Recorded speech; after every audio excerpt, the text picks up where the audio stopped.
someone asked me whether I was aware of all the people out there who were praying for the president. And I had to say, yes, I am. I felt it. I believe in intercessionary prayer.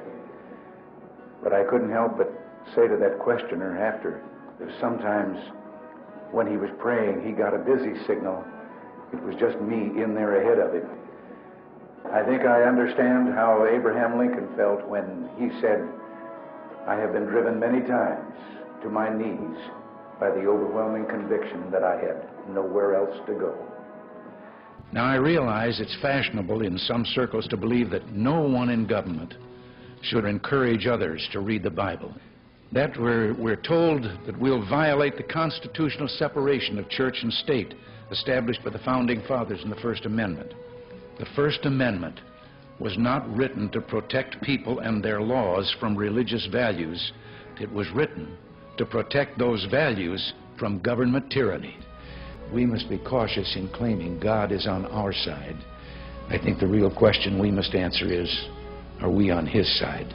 We have a promise that can make all the difference. A promise from Jesus to soothe our sorrows, heal our hearts, and drive away our fears. He promised there will never be a dark night that does not end. Our weeping may endure for a night, but joy cometh in the morning.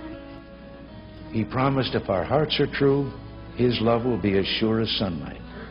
And by dying for us, Jesus showed how far our love should be ready to go. All the way. For God so loved the world that He gave His only begotten Son, that whosoever believeth in Him should not perish but have everlasting life. Americans yearn to explore life's deepest truths, and to say their entertainment, or their idea of entertainment, is sex and violence and crime, is an insult to their goodness and intelligence. We are people who believe love can triumph over hate, creativity over destruction, and hope over despair. And that's why so many millions hunger for God's good news. I've always believed that each of us put here for a reason, that there is a plan, somehow a divine plan for all of us. I know now that whatever days are left to me belong to Him. I also believe this blessed land was set apart in a very special way. Our forebears came not for gold, but mainly in search of God and the freedom to worship in their own way. We've been a free people living under the law with faith in our Maker and in our future. I've said before that the most sublime picture in American history is of George Washington on his knees in the snow at Valley Forge. That image personifies a people who know that it's not enough to depend on our own courage and goodness. We must also seek help from God, our Father and Preserver.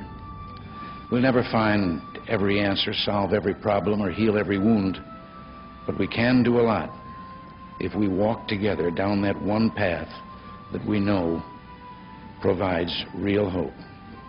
The morality and values such faith implies are deeply embedded in our national character. Our country embraces those principles by design, and we abandon them at our peril. My experience in this office I hold has only deepened a belief I've held for many years. Within the covers of that single book are all the answers to all the problems that face us today if we'd only read and believe.